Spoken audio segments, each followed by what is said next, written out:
안녕하세요. 믿는 도끼에 발등 찍힌다는 말이 어떤 말인지를 실감하게 된 30대 후반의 여성입니다. 그것도 저 혼자만 배신을 당한 게 아니라 친정 가족 모두가 배신을 당했네요. 생각할수록 분통 터지는 일이라 이렇게 사연글을 보내게 되었어요. 저희 집은 남들과는 조금 다른 집안이에요. 아버지는 사업을 하시고 어머니는 전업주부인 것만 보면 별다를 것 없어 보이지만 오빠는 남들과 조금 다르거든요. 태어날 때부터 선천적 장애를 지니고 태어나 평생을 다른 사람의 보살핌 아래 지내야 하는 아주 약간 아픈 사람이랍니다. 사실 오빠의 존재가 부담스럽지 않다고 하면 거짓말이겠죠. 집안에 장애를 가진 환자가 있다고 한다면 무턱대고 편견을 가지는 사람들을 많이 봐왔으니까요. 그런 의미에서 저희 남편은 연애 때 그런 내색을 한 적이 단 한 번도 없었어요. 그래서 그런 남편을 더 믿었던 것 같기도 해요. 그리고 그 믿음이 배신당했을 때 더 분노했던 것 같기도 하고요. 남편과는 아르바이트를 하며 만나게 됐어요. 당시 남편은 20대 후반의 젊은 청년으로 정규직에 취직하기 전 저희 아버지가 운영하는 청소업체에서 아르바이트를 하고 있었죠. 그리고 그때 저도 바쁜 아버지와 부족한 인력을 보충하기 위해 가끔씩 일을 하러 가곤 했어요. 아버지는 열심히 일하는 남편의 모습에 요즘 저런 착실한 젊은 사람이 어디 있느냐며 많이 아껴주셨어요. 남편은 저희 아버지에게 무척 고마워했고 그 인연을 계기로 남편과 가까운 사이가 되었죠. 남편이 청소업체를 나가고 정규직에 취직해서도 저희의 만남은 이어졌어요. 그렇게 결혼한 후에도 아버지는 남편과 시댁을 종종 챙겨주셨고요. 하루는 친정 식구들과의 식사 자리에서 남편이 굉장히 답답한 표정으로 곤란해했던 적이 있었어요. 당신 무슨 일 있어? 오늘따라 왜 이렇게 답답한 표정이야? 그게 아버지가 은퇴하시고 음식점을 차리려고 하시는데 돈이 많이 모자라서 신경이 쓰이네. 내가 도와줄 수 있으면 좋겠지만 나도 모아놓은 돈이 많이 없어서. 그렇지 않아도 그 이야기를 들은 적이 있었어요. 시부가 은퇴를 하고 퇴직 자금으로 음식점을 운영하려고 하셨더라고요. 처음 시작하는 단계에서는 작게 하는 게 좋았을 텐데 시부는 무조건 큰 매장, 그것도 번화가 쪽에 위치한 곳을 선택했다 보니 돈이 생각했던 것보다 더 많이 필요한 모양이더라고요. 그 때문에 남편이 그렇게 초조했던 거고요. 친정아버지는 남편의 그런 이야기를 듣고 있다가 한마디 하셨어요. 정서방, 그래서 얼마 정도가 더 필요하다는데?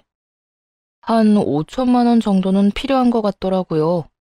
그런데 지금 당장 구할 수 있는 곳이 없어서 대출까지 해야 하나 생각하고 있는 중입니다.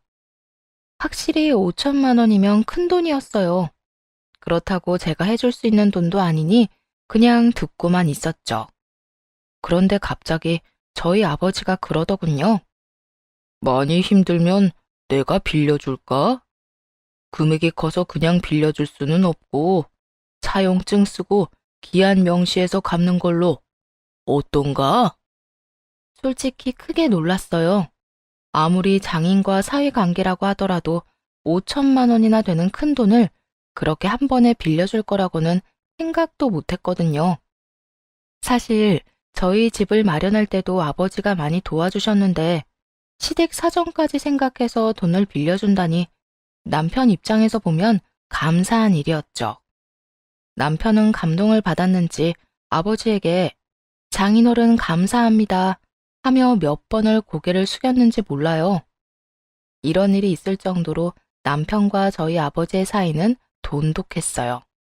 그리고 저 역시 남편과 돈독한 사이를 유지하고 있었죠. 그렇게 결혼 후 7년간 딸 하나 아들 하나를 낳으며 행복한 시간을 보내고 있었는데 하루는 아버지가 무거운 목소리로 전화를 하셨어요. 아버지, 목소리가 많이 안 좋아요. 어디 안 좋은 곳이라도 있으세요? 내가 오늘 병원에 갔다 오는 길인데 몸이 많이 안 좋다더구나. 이대로 청소업체를 운영하는 건 무리가 있을 것 같아서 이번에 정리하기로 했다. 아버지가 평생 일군 회사인데 아예 폐업하시게요? 그건 아니고 예전부터 이쪽 사업하고 싶어 하던 친구가 있었는데 그 친구한테 좋은 가격에 넘기기로 했다. 이제 그 돈으로 부동산이나 투자해서 평생 임대 수익으로 먹고 살아야지. 참 아까운 일이었죠. 아버지가 얼마나 그 청소업체를 알뜰살뜰 운영해 왔는지 잘 알거든요. 그렇지만 몸이 아픈 아버지가 계속 그 일을 할 수도 없으니 오히려 잘 됐다고 생각했어요. 부동산 임대 수입이라면 크게 무리가 가는 것도 아닐 테고 말이죠.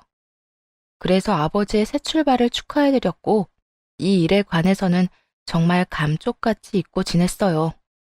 남편이 물어볼 때까지 말이죠. 여보, 장인어른 청소업체 정리했다는 거 사실이야? 맞아. 우리 아빠 청소업체 다 정리했어. 몸이 많이 안 좋으셔서.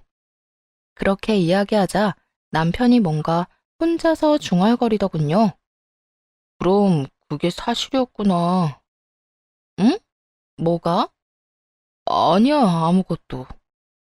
남편이 그런 말을 했을 때도 그냥 담담해 보여서 저도 별 생각 없이 지나갔어요. 그런데 주변에는 소문이 이상하게 나더라고요. 마치 우리 아버지가 재정난에 시달리다가 청소업체를 폐업했다는 식으로 말이죠. 뭐 소문이야 그렇게 날 수도 있으니까 그러려니 했어요. 그리고 어차피 업체도 다 정리했는데 소문이야 어떻게 나든 우리만 잘 살면 상관없잖아요. 그런 생각으로 아무렇지 않게 있었는데 남편과 시댁의 행동이 그 뒤부터 조금 이상하더라고요. 물론 그 당시에는 조금 이상하다고 느낀 정도였지만 지금 생각해보면 이때부터 남편과 시댁에서는 저희 가족을 어떻게 대할지 결정했던 모양이었어요.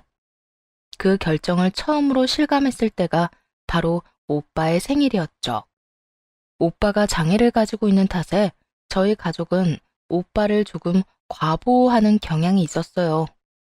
부모님이 돈을 아끼고 절약하는 것도 오빠와 관련이 있었죠. 부모님은 두 분이 돌아가시고 나서 남게 될 가족 걱정 때문에 제가 어릴 때부터 돈을 알뜰하게 모아오셨어요. 두 분이 죽고 나서 제가 오빠를 돌봐야 할 상황이 올 거라고 예상하신 듯 두 분이 모아놓은 돈으로 오빠를 잘 보살펴달라고 종종 말씀하시기도 하셨고요. 그게 아니라도 오빠를 버릴 생각은 없었어요. 그렇기에 오빠의 생일은 모두 거창하게 보내곤 했거든요. 남편과 함께 생일 축하하러 간 날 남편이 저한테 그러더군요. 형님은 계속 저렇게 집에서 돌보시는 건가? 복지관이나 센터 같은 데 안 보내고? 요즘에는 입소하는 것도 많던데. 한 번도 생각해 본 적 없는 사항이었어요. 우리 집 가족 그 누구도 오빠와 떨어질 생각은 없었으니까요. 그렇긴 한데 아직 오빠도 젊고 부모님도 젊잖아. 나중에 필요하면 보낼 수도 있겠지만 우리 힘 닿는 데까지는 같이 있을 거야. 그럼 장인 장모님 돌아가시면 그때는 보낼 거야? 내가 힘 닿는 데까지는 보살피고 싶은데. 근데 왜 갑자기 우리 오빠한테 이렇게 관심이 많아? 아니야, 그냥 나중에 어떻게 할 건가 싶어서. 그땐 내가 책임지면 되지 무슨 걱정이야. 그렇게 말하는 남편이 좀 어색했어요. 한 번도 오빠에 대해 그렇게 말하는 걸 들어본 적 없었거든요. 게다가 그날따라 남편의 기분이 저조한 걸 느꼈는지 오빠가 남편을 굉장히 피했어요. 연애할 때도 그리 가깝진 않았지만 그래도 이렇게까지 눈에 띄게 사이가 안 좋지는 않았는데 말이에요. 그때는 그냥 그러려니 했어요. 별거 아니라고 생각했죠. 하지만 이때 벌써 남편은 속으로 계산을 하고 있었던 것 같네요. 게다가 그건 시댁도 마찬가지였죠. 우리 집이 망했다는 소문이 한창인 당시에 시모가 저희 친정 엄마한테 연락을 한 적이 있었어요. 시댁에 모임하는 데 와서 요리만 좀 해달라고 부탁한 거예요. 저도 뒤늦게 알게 되었어요. 일부러 시모가 저 모르게 연락한 거였죠. 친정엄마는 장애를 가진 오빠를 키워낼 만큼 헌신적인 분이었고, 주변의 도움을 모르는 척하는 분도 아니셨어요. 그만큼 마음이 여리고 사람 돕는 걸 좋아하는 사람이었거든요. 오빠 때문에 어떻게 할까 고민 중이었는데, 친정아버지가 자기가 오빠를 보고 있을 테니 어머니에게 가서 도와주고 오라고 하셨다더라고요. 두 분 다 제 남편을 좋게 보니 당연히 시댁에도 그만큼 잘해주고 싶었던 마음이었던 거였죠. 그렇게 친정 어머니가 시댁에 도와주러 가기로 했고, 당일에 아버지가 저에게 말씀해 주셨어요. 듣자마자 살짝 걱정이 되더라고요. 아무래도 사돈끼리 만나는 건데 괜찮을까 싶어서 아무 말도 없이 시댁에 당장 들렀어요. 그런데 시댁에 들어갔다가 정말 충격적인 장면을 목격했죠. 시모와 시모 친구들이 다들 앉아 있는데 친정엄마가 거실에서 걸레로 바닥을 닦고 있는 걸 보고 말았어요. 너무 당황해서 당장 친정엄마에게로 달려가려는데 시모와 지인이 하는 말이 들리는 순간 다리가 멈칫했어요. 예, 너 사돈이시라며? 이렇게 일 막 시켜도 돼? 너 이러다 큰일 나. 안 될 건 뭐 있어? 우리 며느리 집안이 망했거든. 바깥 사돈도 일 안 하고 몸도 안 좋다는데 불쌍해서 내가 일당 주고 일 시키는 거야. 돈 많으면 뭐하니? 사업 기울면 깡통 되는 건 한순간인데. 불쌍해서라는 말이 귓가에 콱 박히더군요. 게다가 저희 집이 망했다는 건 도대체 무슨 이야기인지 모르겠더군요. 저는 열이 받아서 곧바로 엄마에게 달려가서 엄마 손에 들린 걸레를 확 뺏었어요. 엄마! 여기서 뭐해? 일어나. 엄마가 왜 이런 걸 하고 있어? 걸레를 뺏어들자 그제야 친정엄마가 고개를 들었어요. 그 표정을 보니 속이 부글부글 끓었죠. 엄마도 당황한 표정이었거든요. 친정엄마는 이 상황에 이러지도 저러지도 못하고 약속된 시간을 채우고 있었던 모양이더라고요. 화가 났으면 그냥 내팽개치고 나오셨으면 됐을 텐데 아마 딸인 저한테 안 좋을까봐 참았던 것 같았어요. 이런 상황에도 제 생각만 하는 엄마를 보면 미안해서 마음이 찢어지는 느낌이었어요. 그리고 시모에게 분노했죠. 이게 무슨 일이에요? 왜 저희 어머니 불러다가 이런 허드렛 일 시키는 거냐고요? 요리해달라고 도움 요청한 거 아니셨어요? 좋은 마음으로 도와주려고 오신 분한테 너무하는 거 아니에요? 그 말에 시모가 적반하장으로 나서더군요. 예, 넌 무슨 말을 그런 식으로 하니? 내가 내 돈 주고 일 시키는데 이런 일도 좀 할 수 있는 거지. 솔직히 너희 집이 찬밥 더운 밥 가릴 처진 아니잖아. 우리 처지가 어떤 처지인데요? 무슨 이유로 우리 엄마한테 이딴 일 시키셨어요? 너희 집안 쫄딱 망했다며. 우리 아들한테 다 들었다.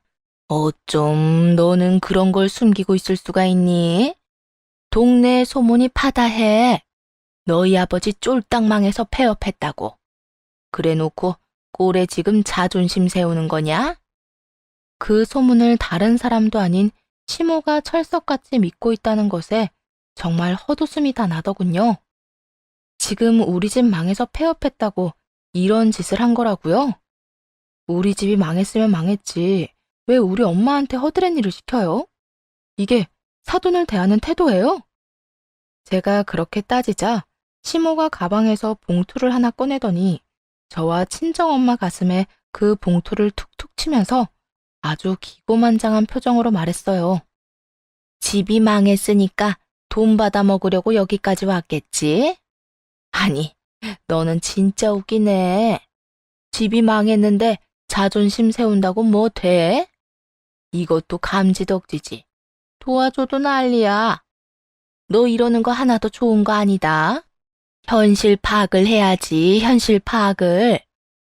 그 말을 듣는데 진짜 수치스럽더라고요. 시모의 그 행동도 정말 눈에 거슬렸고요. 내가 그러지 않아도 이야기할 참이었어. 내가 이 돈 줄 테니 제발 우리 아들이랑 헤어져 주면 안 되니? 난 우리 아들이 너희 집 그 애물단지 데리고 살 거 생각하면 눈물이 앞을 가리는 사람이야. 평생 보호자 없으면 안 된다는데 너희 부모 죽으면 우리 아들이 그 애물단지 모시고 살아야 되는 거 아니니? 애물단지라는 게 일자리를 잃은 저희 부모님과 혼자서 살 수 없는 오빠를 말한다는 걸 알고 열이 받아 듣고 있을 수가 없었죠. 게다가 그걸 친정어머니가 있는 곳에서 말하다니. 무신경한 것도 정도가 있는 법인데 이건 완전 아나무인이더라고요. 지금 무슨 말 하시는 거예요? 뭐요? 애물단지? 지금 말 다 했어요? 말 다 못했다. 아들이 아무 말 안 해서 내가 가만히 있었다만 이제는 나도 할 말 좀 해야겠어. 너희 집도 망해서 우리 아들이 힘들 건데 네 장애인 오빠까지 우리 아들이 책임지도록 만들 생각은 아니지? 이참에 헤어져. 어디서 뻔뻔하게 우리 아들 등골 빨아먹으려고? 시모가 하는 말이 너무 갑작스럽고 정말 기분이 더럽더라고요. 시모 말인 즉슨 우리 집이 망했고 오빠는 장애가 있으니 그 짐을 남편에게 지우겠다는 제가 너무 뻔뻔하다고 하는 거잖아요. 너무 열받아서 그 봉투를 휙 낚아채서는 시모 얼굴에다 냅다 던졌어요. 그리고 소리쳤죠. 당신이 뭔데? 우리 오빠랑 우리 집안에 대해서 막말이야? 우리 집이 망했으면 당신네 음식점부터 날아가는 건 몰랐나 보네. 집이 망했는데 꼴랑 그 돈 갖고 어디다 써요? 지금 당장 당신 남편 가게 차릴 때 우리 아버지가 빌려준 돈 5천만 원이나 갚아요. 그거면 망했다던 우리 집도 좀 살만은 할 테니까. 그 말에 시모가 갑자기 폭탄 맞은 것 같은 표정으로 저를 쳐다보며 아무 말도 못하더군요. 왜 모르는 표정이에요? 처가 망했다고 말해줬던 아들이 그 이야기는 안 하던가요? 자기가 빌려준 돈 5천만 원이 저희 아버지 돈이라고? 5천만 원 없어서 사돈한테 돈 빌려다 써놓은 주제에 어디 채무자가 채권자한테 이딴 짓이에요? 시모는 정말로 아무것도 모르는 표정이었어요. 그렇게 말하자 뭔가 잘못된 거라고 생각한 모양이더군요. 그게 무슨 헛소리야? 우리 아들이 빌려준 돈이 왜 너희 아버지가 준 돈인 건데? 너 자존심 상한다고 아무 말이나 막 하고 그러는 거 아니다. 아무 말인지 일리 있는 말인지는 당신 아들한테 전화해서 물어보세요. 이딴 짓 저지르기 전에 미리 물어봤었어야지. 감히 돈 빌려준 사람한테 이런 정신 나간 짓을 해? 당신네 아들이 무슨 이유로 그 일을 감춘 건지 모르겠지만 우리 집은 이런 취급받고 그냥 넘어갈 생각 없어요. 이에 대해서는 책임져야 할 거예요. 시모에게 소리를 꽥 지르고는 당황한 시모를 놔두고 친정엄마 손을 끌고 나왔어요. 그런데 친정엄마가 제가 시모에게 던진 돈 봉투를 집어들더군요. 예, 사실 돈 받을 생각은 없었는데 준다니 가져가야지. 그리고 사부인, 집 좀 치우고 사세요. 걸레 보니까 얼마나 청소를 안 했는지 새까맣더구만. 그리고 우리 아들에 대해 그렇게 생각하고 있었다니 저희 부부가 보는 눈이 없었네요. 제가 남편을 말릴 일은 없을 테니 돈이나 잘 갚으세요. 그럼. 친정엄마가 그렇게 이야기하고 둘이서 밖으로 나왔어요. 저는 너무 분노했고 친정에 가서 아버지를 보니 서럽고 열받아서 눈물만 나더라고요. 제 이야기를 다 듣고 나더니 아버지가 당황한 얼굴로 되물었어요. 진짜? 사부인이 그런 말을 했다고? 네. 어떻게 그럴 수가 있어요? 남편이 저랑 사귈 때부터 아버지가 얼마나 잘해줬는데. 게다가 시댁에 도와준 게 얼만데 그런 짓을 해요. 진짜 우리 집 망했다고 생각하고 선 그으려고 하는 거잖아요.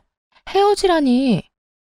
아버지와 한창 이야기하고 있는 도중에 남편 놈이 집으로 왔어요. 당연히 남편이 사과하러 왔다고 생각했거든요. 그런데 남편놈 하는 말을 듣고 뒤로 졸도할 뻔했네요. 당신 이렇게 예의 없고 무식한 사람이었어? 어떻게 우리 어머니가 선의로 당신 어머니 불러서 도와주면서 용돈벌이라도 해주려고 했는데 그걸 그런 식으로 깽판을 치고 가? 어이가 없어서 말이 안 나오더라고요. 선의? 선의가 어떤 건지 몰라서 저딴 말을 하는 거냐고요. 지지 않고 남편 말에 대꾸했죠. 당신은 우리 엄마가 어떤 꼴 당했는지 못 들었어? 당신 엄마 말만 들으면 당신 엄마는 되게 좋은 사람이고 나랑 엄마는 그런 선이 무시한 사람밖에 안 되네? 당연하지. 우리 어머니가 일부러 돈 좀 드리려고 부른 거잖아. 그런데 어머니 친구들 다 있는 곳에서 그렇게 난리를 쳐? 우리 어머니 기 죽이면서 기분 좋았어. 그런데 너도 그렇게 좋을 때는 아니잖아. 어차피 너희 집도 망했는데 뭐가 그렇게 당당해? 말을 듣는데 느낌이 쎄하더군요.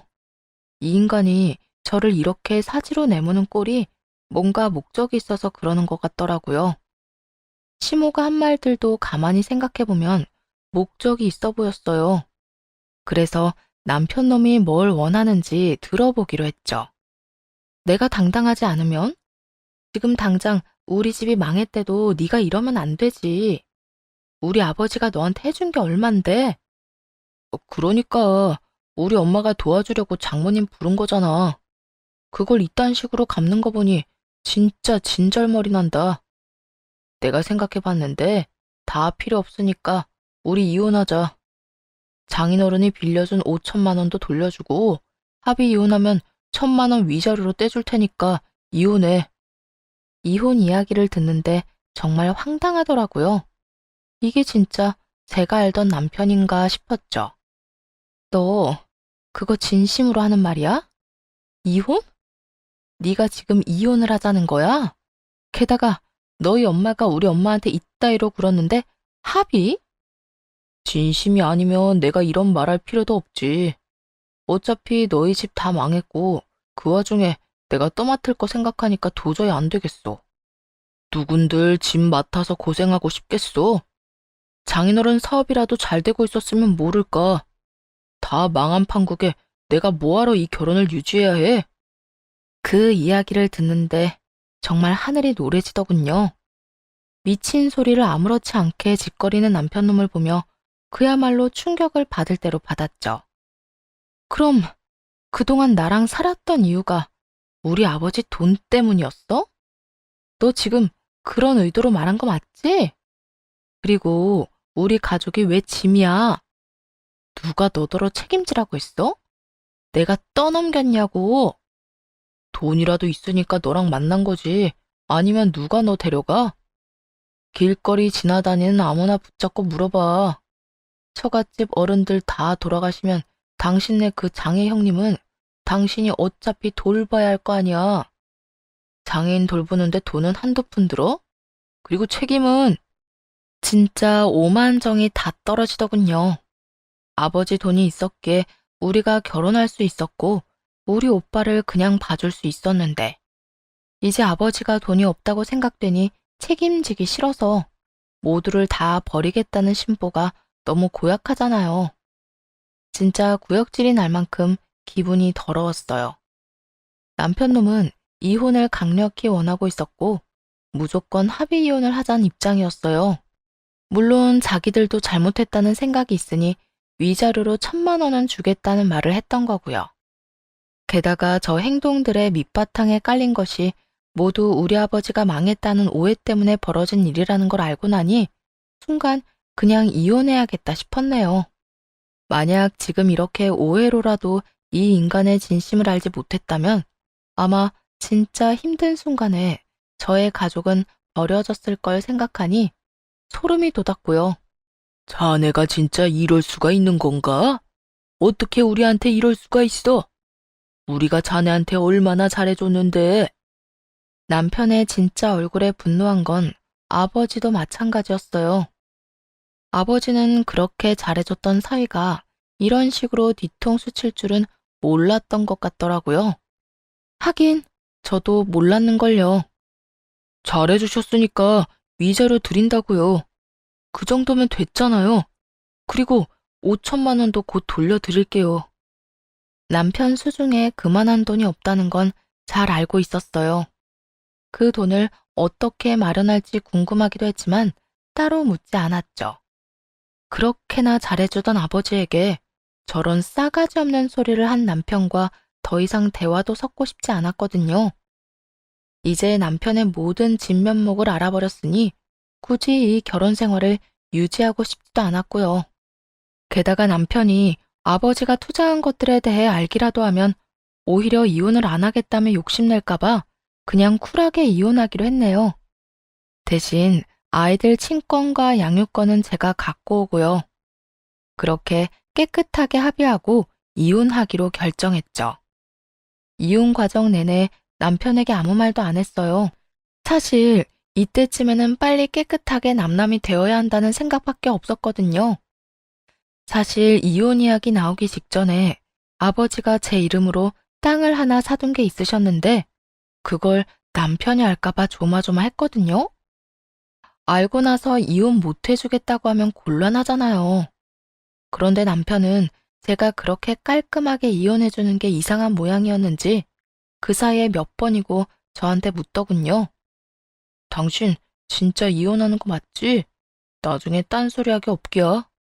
당신 아버지한테 빌린 돈 5천만 원에 위자료 1,000만 원이랑 양육비. 그거 말고 다른 돈은 절대로 안 줄 거니까. 네가 우리 집을 그딴 식으로 취급하는데 내가 왜 이혼을 안 해?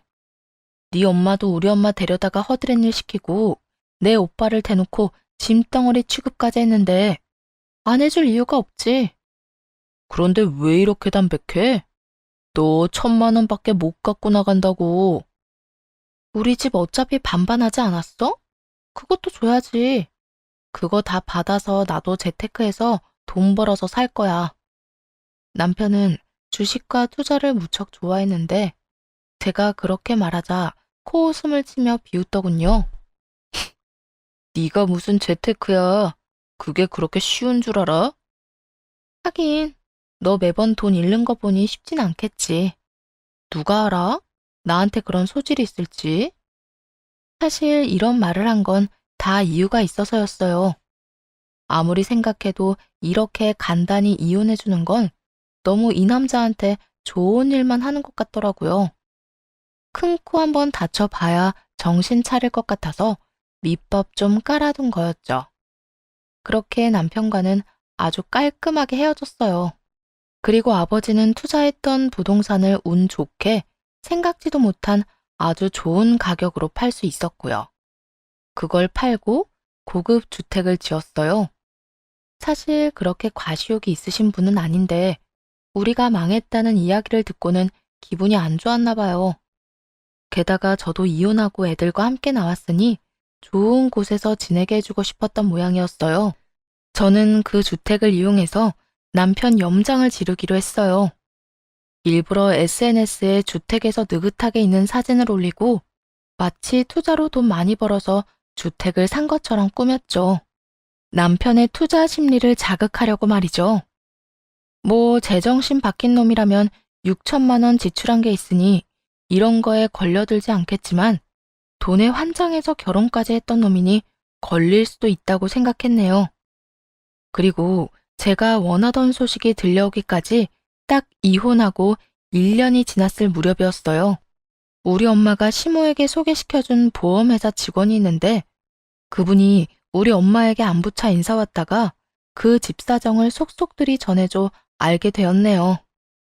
아유, 그 집도 이제 큰일이 난 모양이에요. 아들이 이혼하고 무리하게 돈 마련하느라 시댁집을 담보로 돈을 빌렸다는데 그걸 못 갚고 있다지 뭐예요? 얼마 전에는 저한테 돈 좀 빌려달라고 전화까지 왔었다니까요. 이상하네요. 우리 딸이랑 이혼하면서 당시에 마련했던 집 팔고 반은 남았을 텐데 그건 다 어디로 갔지? 아, 그것도 참 웃기긴 한데 그 집 아들이 몇 달 전부터 돈독이 올라서 주식한다고 그 돈을 다 넣었나 봐요. 그런데 그 주식이 망했다나 뭐라나. 제 생각대로 전 남편은 가지고 있던 돈을 모두 주식에 털어넣은 모양이더라고요. 이제 그거 메워줄 가족도 없는데 어쩌려고 그랬는지. 딱해서 웃음이 다 나더군요.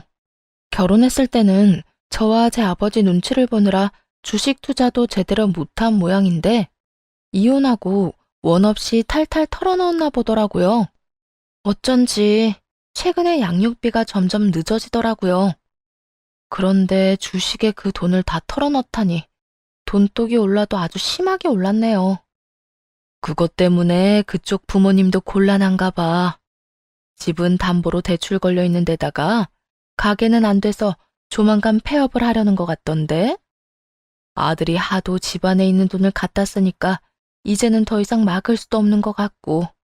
하긴 처가 망했다는 소문 듣고 처자식도 버리는 인간인데 자기 부모라고 등골 빼먹는 짓 못하겠어요? 전 남편이 점점 망하고 있다는 이야기를 듣고 있으니 어찌나 기분이 좋던죠. 그 보험회사 직원분께 한마디 했어요. 아, 혹시 그쪽에서 돈 필요하다고 연락 오면 좋은 알바 자리 있다고 알려줘요. 가사 도우미인데 일당은 많이 쳐준다고 말이죠. 우리 집인 건 비밀로 하고요. 자존심 상할 수도 있으니까요. 친정엄마가 시모에게 당한 수모를 여전히 기억하고 있었고 솔직히 그대로 돌려주고 싶었어요. 그래서 혹시 또 돈을 빌려달라는 연락이 오면 그 대신 일자리를 소개시켜준다고 말하고 우리 집으로 올 수 있게끔 했죠. 그리고 며칠이 지나지 않아 시모가 우리 집인지도 모르고 가사 도우미로 일하러 오게 됐죠. 저는 일부러 저희 고모에게 이 집 주인인 것처럼 해달라고 부탁했고 고모는 흔쾌히 부탁을 들어줬어요. 그리고 2층에서 그 인간이 들어오는 것부터 저희 집을 보고 놀라는 것까지 다 보고 있었어요. 고모는 시모에게 빨래와 청소, 요리까지 알뜰살뜰 시킬 수 있는 일은 다 시켰어요. 그리고 마지막은 화장실 청소였죠. 사실 저희 어머니가 워낙 청소에 진심이라 치울 것도 별로 없었지만 그건 기분의 문제잖아요. 그렇게 시모가 한창 화장실 청소를 하는데 친정엄마와 제가 1층 화장실로 내려왔죠. 시모는 쪼그려 앉아서 열심히 화장실 청소를 하더군요. 아주머니, 더 꼼꼼하게 청소해주세요.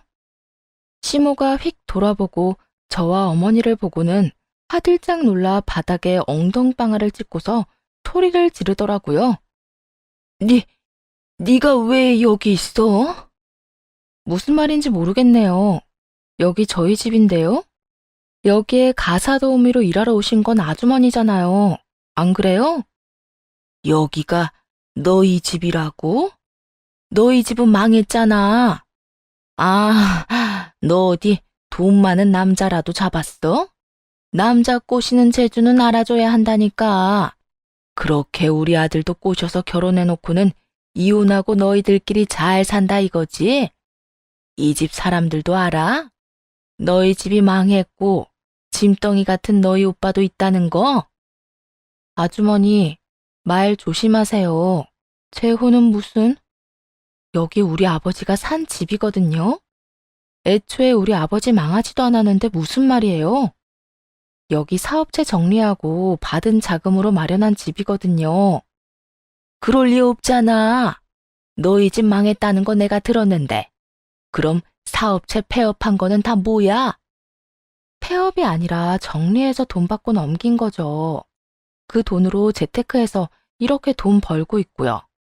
그 청소업체 판 덕분에 아버지는 부동산 임대업 하고 계시고요. 뭘 잘못 알아도 단단히 잘못하셨네요. 약 올리듯 살살 긁자 예상한 대로 고함을 지르더군요. 거짓말이야. 그럼 너는 왜 그 돈 받고 이혼했어? 안 망했으면 그냥 살면 될 일이지. 장난쳐요? 지금 그냥 살라는 말이 나와요? 저희 엄마, 아빠, 오빠까지 모욕한 시댁에서?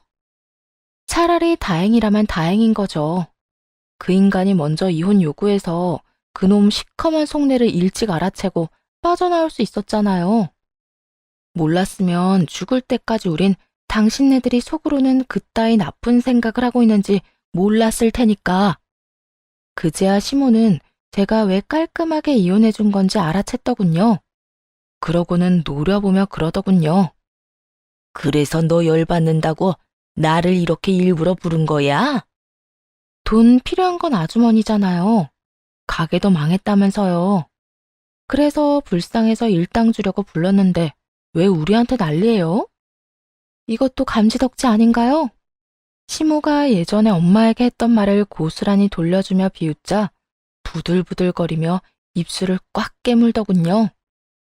그런데 확실히 집안일 안 해본 티가 나네요. 하긴 자기 집도 그렇게 더럽게 하고 사는데 남의 집 청소를 제대로 할 리가 없죠. 일하는 거 보니까 너무 별로예요. 그렇게 말하면서 일당을 넣은 돈봉투를 시모 가슴에 툭툭 치며 말했죠.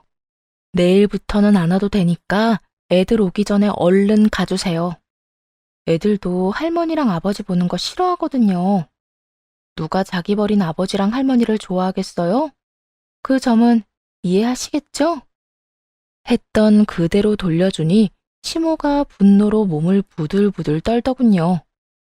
지금 상황에서 자신이 할 수 있는 일이 없으니 열받을 거예요. 열받으라고 저도 그러는 거고요. 시모는 제가 들고 있던 돈봉투를 휙 낚아채더니 째려보면서 그러더군요. 남의 상처에 소금 뿌리는 거 아니다. 어떻게 남도 아니고 네가 이럴 수가 있어? 지금 우리 손주들이 지 할미랑 애비를 싫어한다고 말하는 거냐? 남의 상처에 소금은 아줌마가 먼저 뿌렸죠. 지금 어디서 발뺌하시는 거예요?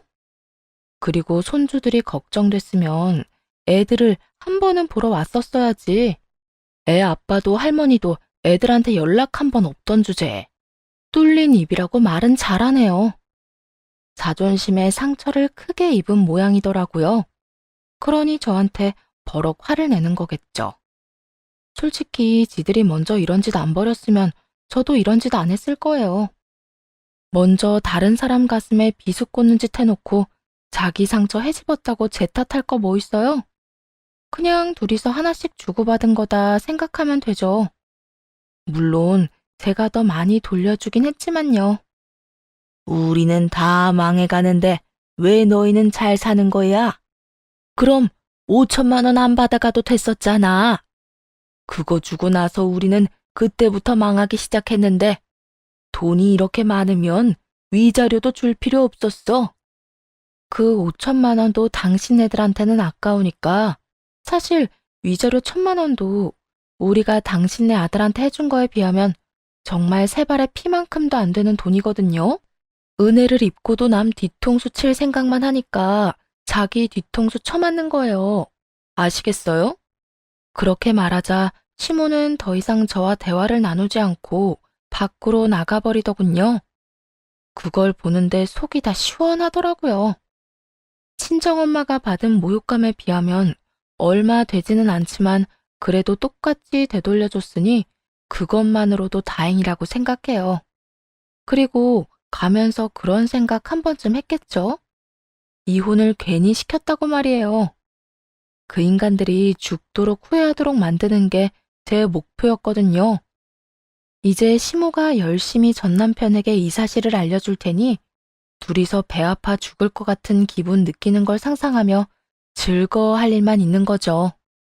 하지만 전 남편은 제 예상을 벗어나 저희 집에 찾아왔더군요. 우리 애들을 보겠다는 명분으로 말이죠. 이혼하고 1년간 단 한 번도 찾아오지 않은 인간이 시모에게 이야기를 들었는지 애들 핑계로 찾아오는 걸 보고 진짜 웃겼네요. 와서는 애들 먼저 보고 싶다가 아니라 집을 한번 훑어보더니 뻔뻔하기 짝이 없는 얼굴로 그것부터 묻더군요. 당신네 집 망한 거 아니었어? 그 물음에 전 남편의 생각을 모조리 읽을 수 있었어요. 눈에 그득한 돈 욕심을 보며 그랬죠. 우리 집 망한 적 없는데? 내 입으로 망했다고 한 거 들은 적 있어? 그건 없는데. 그럼 내가 망했다고 했을 때 아니라고 한 번쯤 이야기해 줄 법도 했잖아. 그런데 왜 한 번도 이야기 안 했어? 그 이야기를 내가 왜 해줘야 하는데? 넌 이미 우리 아버지 망해서 폐업했다는 거 철석같이 믿고 있었잖아. 너 혼자 믿고 너 혼자 결론 내리고 너 혼자 이혼 요구한 거 잊었어? 그럼 그게 진짜 다 헛소문이었다고? 진짜 이 집이 당신네 아버지 집이라는 거야? 그래. 아버지가 사업체 정리한 건 건강 때문이었고, 정리하고 넘길 때도 충분히 제가 받아서 넘겼어. 그리고 그 받은 돈으로 부동산 투자하신 게 잘 돼서 아버지는 일하는 대신 임대소득 받고 있고, 그 덕분에 이 집도 사고 나도 땅 하나 받았고, 전 남편은 제 이야기에 한숨을 내쉬며 그러더군요. 그럼 내가 속은 거였잖아, 헛소문에. 그 근처에는 너희 집 망했다는 이야기가 파다했다고. 솔직히 이혼도 그래. 나는 당신의 집 적자로 폐업한다길래 처가 도와주려고 그 돈 갚겠다고 한 거야. 이혼은 중간에 그런 불미스러운 일 때문에 나도 화가 나서 그랬던 거지 진심도 아니었고. 진심이 아니었다고? 그런 거 치고는 한 번도 이혼 번복하겠다는 이야기 한 적도 없었잖아. 그리고 우리 집에 돈 갚는 거면 갚는 거지. 왜 우리 엄마는 모욕했어? 당신도 다 알고 있었지? 당신 어머니가 우리 엄마한테 그딴 짓 하려고 일부러 부른 거. 전 남편은 필사적으로 아니라며 손사래를 치더군요. 이제와 얻을 수 있는 것도 없을 텐데 어떻게든 좋은 이미지로 포장하려고 용쓰는 모습을 보니 제가 더 안쓰러울 정도였죠. 몰랐어. 진짜로 몰랐어. 솔직히 나도 팔이 안으로 굽은 건 있지. 그치만 그런 상황에서 엄마가 그런 짓 저질렀을 거라고 상상조차 못했다고. 그리고 그건 엄마가 독단으로 한 짓이고 난 일 다 끝나고야 알았단 말이야. 그럼 당신이 처가 식구들 책임지기 싫어서 이혼하자고 했던 건? 그것도 진심이 아니었어? 내가 보기엔 그게 가장 진심이던데. 우리 오빠랑 부모님도 짐덩어리라며. 아니야. 진짜로 아니야. 일이 이렇게 된 건 정말로 미안한데 나는 이렇게까지 갈라서려던 것도 아니었다고. 그러니까 여보. 소름 끼치니까 여보 소리 하지 마. 정신 나갔어? 너랑 나랑 이혼하고 연락 안 한 지가 1년이야. 그래 놓고 갑자기 와서 애들을 보러 와? 에라이 인간아. 내가 모를 줄 알아? 네가 우리 아빠 망한다는 말에 부랴부랴 이혼 준비했던 거? 진짜 아니야. 나는 아직도 당신 사랑해. 그래서 여태껏 다른 사람도 안 만나고 있잖아. 내가 정말 당신을 싫어해서 이혼했으면 벌써 다른 여자 만났겠지. 내 진심 좀 알아줘. 미친 소리 그만해. 너 나 말고 우리 아빠 돈 좋아했잖아. 그거 없어지니까 마누라며 애며 다 버리겠다고 한 거고. 뭐 100번 양보해서 그게 네 진심이라고 치자. 근데 어쩌냐? 나 곧 재혼하는데? 나는 너랑은 달라서 이혼할 때 오만정이 다 떨어져서 마음 한 톨 안 남았거든. 그래서 빨리 딴 사람 찾았지. 나는 벙찐 전 남편 앞에 미리 준비한 청첩장을 내밀었어요. 제 말이 거짓말처럼 들렸는지 전 남편이 황급히 청첩장을 열어보더군요. 그리고 거기에는 당연히 제 이름과 제 부모님 이름이 적혀 있었죠. 고마워. 당신 덕분에 진짜 좋은 사람 만날 수 있었거든. 너처럼 돈 때문에 우리 오빠 좋아해주는 사람이 아니라 진짜로 우리 오빠를 잘 보살펴 줄 수 있는 착한 사람이야. 오빠가 다니는 센터에서 일하는 사회복지사거든. 마음씨가 얼마나 곱고 착한지 우리 오빠가 참 잘 따르더라고. 그러고 보면 우리 오빠가 넌 참 싫어했지. 가까이 가지도 않았고. 전 남편이 제가 있을 때만 오빠에게 잘하는 줄도 몰랐고 이혼하고 나서야 그게 다 기만이고 위선이란 걸 알았을 때는 진짜 하늘이 무너지는 기분이었거든요. 오빠에게 안 좋은 꼴 보였다 싶은 생각, 안 좋은 경험을 하게 만들었다는 생각이 뒤섞여서 진짜 자괴감에 제 탓도 진짜 많이 했고요. 그런데 이혼하고 나서야 제대로 된 인연을 찾은 거죠. 전 남편은 제 청첩장을 보며 부들부들 떨었어요. 어떻게 이혼하고 이렇게 빨리 결혼을 할 수가 있어? 당신 진짜 너무 해픈 거 아니야? 우리 애들도 허락한 거야? 나는 이 결혼 인정 못해. 우리 이혼도 지금 물을 파네. 그러는 너야말로 우리 아빠 망했다는 이야기에 어떻게 그렇게 빨리 이혼을 결심했어? 그리고 그 이혼조차 네가 원해서 합의 이혼한 거잖아. 더러운 놈 같으니 네가 뭔데 우리 애들 허락을 들먹여?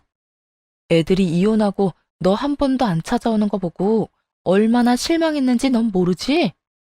그래, 아는 놈이었으면 벌써 찾아왔겠지. 진짜 되지도 않는 애들 들먹이는 거 들을 때마다 혐오감이 치솟아서 진짜 싸대기를 한 대 후려주고 싶더라고요. 그걸 겨우 참으니 목소리만 커졌죠.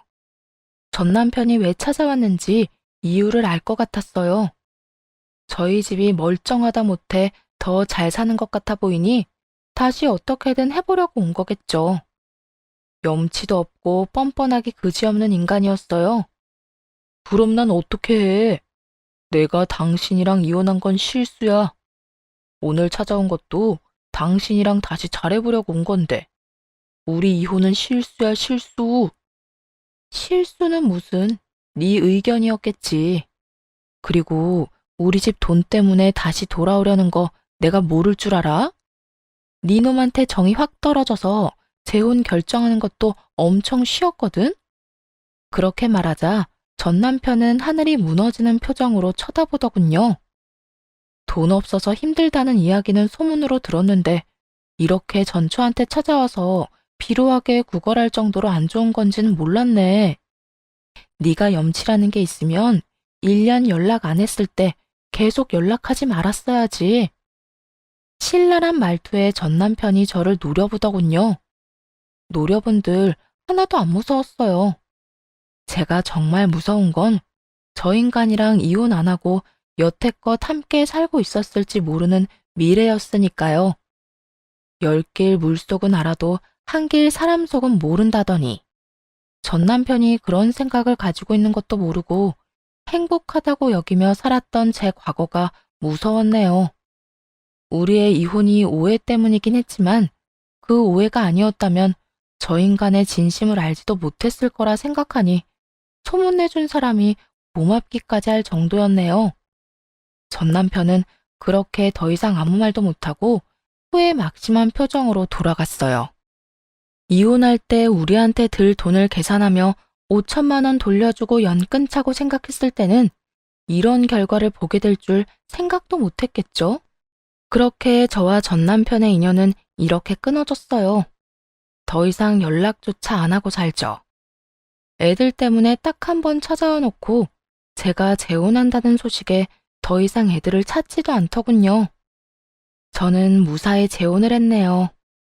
전 남편과는 다르게 너무 착하고 소탈한 사람이라 애들도 우리 오빠도 참 좋아하고요. 우리 부모님도 마음에 들어하니 너무 좋더라고요.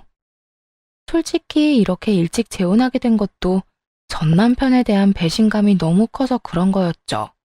제 첫 번째 결혼에 대해 이야기 들은 모든 사람들은 이혼을 잘했다며 칭찬할 정도고요. 전 시댁은 사람을 돈으로 봤기 때문에 거짓 소문 하나에 휘둘려 많은 걸 잃게 됐죠. 투자 좋아하던 전 남편도 결국 돈도 잃고 가족까지 잃었잖아요. 저희뿐만 아니라 자기 부모님에게도 버림받았다는 이야기가 들리는 걸 보며 그 아들의 그 부모라는 생각이 들었어요. 쓸모없어지면 버리는 게 딱 똑같잖아요. 하지만 가족이라는 게 쓸모없다고 버릴 수 있는 건 아니잖아요. 보듬고 함께 걸어가야 할 존재죠. 글을 쓰다 보니 길어졌군요. 저도 여러분도 앞으로는 힘든 일 없는 꽃길만 걸었으면 좋겠어요. 긴 이야기 들어주셔서 감사합니다.